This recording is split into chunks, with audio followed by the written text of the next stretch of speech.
Hello, beautiful, amazing artists. It's Kelly Folsom here, and I want to welcome you back to another Art Life Conversations podcast. Super excited to be here with you today and be discussing this topic, as it is really freeing. Whenever you can get this, when you can understand this, you will be able to achieve so much more than you ever thought you could. Today we're going to be talking about labels. Labels that either other people have put on us or perhaps we have put on ourselves. Labels can either trap you or they can transform you. Okay. And so what might labels look like? So a label might be, for example, whenever I say to somebody that, I'm an artist. Okay, that is one label, for example, of identity that I place on myself. There's another version of that label that says I'm a professional artist. Okay, there's a difference between artist, professional artist, right? There's another label that might be I am a successful professional artist, right? So that might be a label that you proudly wear as an artist, as I do. Okay, so another label might be just along those same lines of, as far as artists go, might be like, I'm a hobby artist. I am an art student. You might not even tell anybody that you're an artist, right? You might say something like, I like to draw, which is not a label. That's a verb, right? Like that's an activity that you enjoy doing. It's not really a label.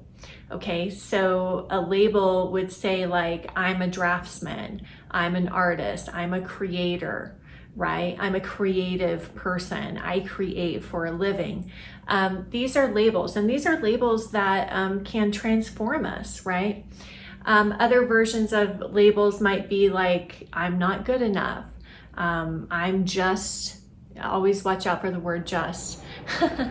I'm just this, or I'm just studying, or I am trying to learn about art, right? Or I'm taking classes. Again, you notice that anyone who says these kinds of things, it's not a label. They're just describing the activity that they're doing. So what it means is that they haven't fully stepped into a new version of themselves.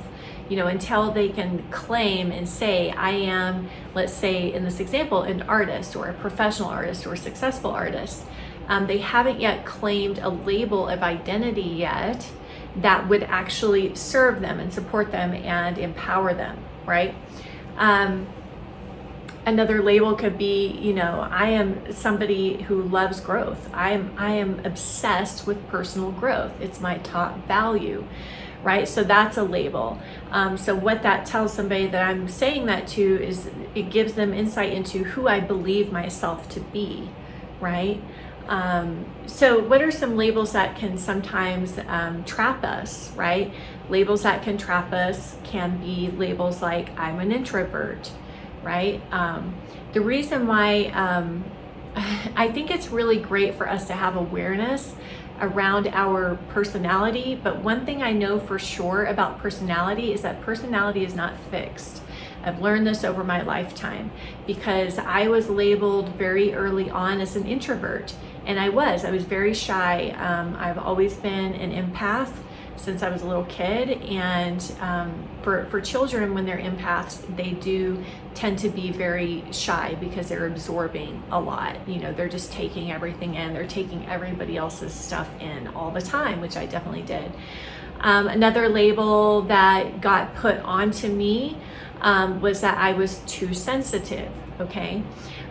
These are labels that, as you desire to grow and transform in your life, can actually begin to trap you, right? Because if you truly believe yourself to be an introvert, shy, so having social anxiety, nervous around people, right? Too sensitive, all of these can actually keep you from doing things that would then bring you towards the future version of yourself, perhaps a goal that you have in your life. So for example, it will basically cause you to retreat right? Go back into your shell where it's safe instead of showing up to that event or to that art show or reaching out, to that person or signing up for that class or signing up for that workshop or that retreat, right? And then you can use the label of introvert to then excuse, the behavior, to then go, well, but I've always been an introvert, so that winds up being a very limiting label of identity that you are fully taking on. And I like to think of it as the reverse, because I transformed from introvert all the way up into high school. Even in high school, other girls would think that I was a snob because I was so shy and I was very intimidated around people, which is different than being an introvert. But I was labeled as an introvert, even though it was like really just that I was really shy and intimidated. They're two different things, right? So introverts tend to lose energy whenever they spend too much time around people and being social for too long. Extroverts tend to gain more energy the more time they're spending around people. Okay, so that's really the difference. But there's with these labels, there's like a lot of misunderstanding around stuff, right?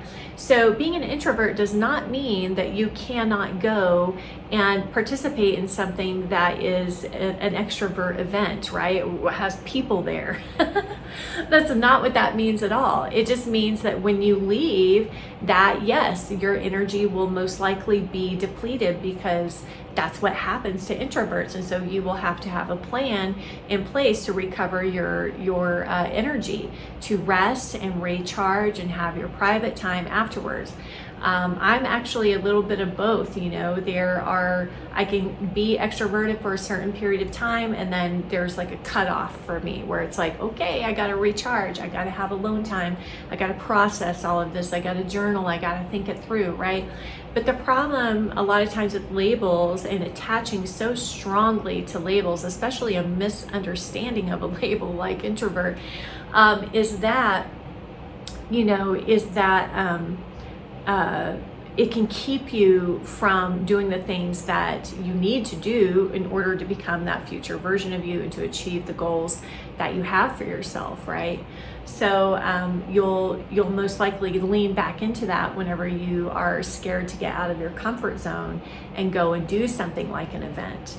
Okay, so the problem is not that you're an introvert. The problem in that case, for example, is that you have fear around going and doing this thing. Okay, and so to help you, it would be like to get clarity on, your next task would be to get clarity on what is it that I'm afraid of? What am I afraid is going to happen? Am I afraid that I am going to be incapable of having a conversation? Am I afraid that I'm going to feel awkward, at this event? So it's really more about like getting clear on like what's the fear underneath. The other way I like to look at this is the flip side of this. It's kind of like saying that an extrovert can never have time alone, right? That's just, to me, it's just silly. It's like I am technically an extrovert, but I spend a great deal of time alone. I love studying, I love journaling. Obviously creating is primarily an alone time thing. I didn't really mean to turn this into an introvert and extrovert discussion, but sometimes with these abstract concepts of identity and labels is like you want to give real life examples to them. And that's one that I have seen a lot with artists, because a lot of times a lot of artists are introverts. They naturally love working on their own, and I have seen that label, really trap a lot of artists and kind of hold them back as well. Whereas they would be better served to, create like a strategy for themselves around dealing with their introversion and setting some personal boundaries for themselves, putting a personal plan in place to, of course, nurture themselves whenever their energy gets depleted. But it's kind of interesting because extroverts have fear in all of that too. around going to events and doing things like that. So anyways, that's just kind of one very specific example of labels. I have a friend who, he's a coach and a mentor, and he had they had a client where she was beginning to date somebody who was less attractive than what she normally would date. And so he said that her girlfriend told her, well, you get to be the hot one in this relationship. Anyways, it's a really powerful story. You can check him out. His name is Mike Rayburn. And it was a really awesome story, but basically it was an example of, she decided, she had never considered herself the hot one. And so it was kind of this opportunity for her to step into the behavior of being a hot one, the embodiment of being, the hot girlfriend. She had never really felt that way before. And so as a result, she ended up eating better, exercising more, taking care of her physical appearance more, because she began to identify as the hot one. So that was a label for her that she stepped into, that she put on, right? So again, all of this is to help you to be able to identify what are the areas in your life that might be holding you back, that you're allowing to hold you back. Perhaps, I'm sure very subconsciously, so much of this is autopilot under the surface. And unless we take the time, or unless somebody like myself says, hey, this is really a problem, to take some time to look at and think about, because if we don't, it's we can take all the action steps in the world, but if we have underlying labels, that are holding us back, there's no action steps are really going to help us move through that. So labels can really either keep us stuck, or they can transform us. So much like the woman who decided that she was the hot one, and she took that on and she changed her lifestyle and changed her view of herself, and she became that person, right? So really think about today, as I leave you here, those labels. How are they serving you? How are they trapping you? And perhaps how are they transforming you? What labels would you like to release, so that you can become more empowered, right? Expand your success, expand your growth, expand your consciousness as an artist. And what new labels would you like to take on, And again, sometimes a good thing to do here is to look at artists perhaps throughout the centuries that you have admired, and what kind of labels would they have had for themselves? I'm a hardworking artist, I'm a productive artist, right? I'm a successful artist, I'm a money-making artist, I'm good at sales, I'm good at marketing, I'm good with people, anything that you say I am, and then after I am, that is a label. That is a label of identity that you're putting on yourself. So if you say I am shy, that is a label of identity that you're putting on yourself. And I would just invite you to consider that. Are you shy 100% of the time? Is that really truly who you actually are? Or is that sometimes I'm shy, sometimes I feel shy. So try on new labels too. It might be I am mastering the art of being more courageous at, events and functions. I am mastering, I'm playing with being more extroverted, for example. Might be just a gentle new label, perhaps, that you can then tap into.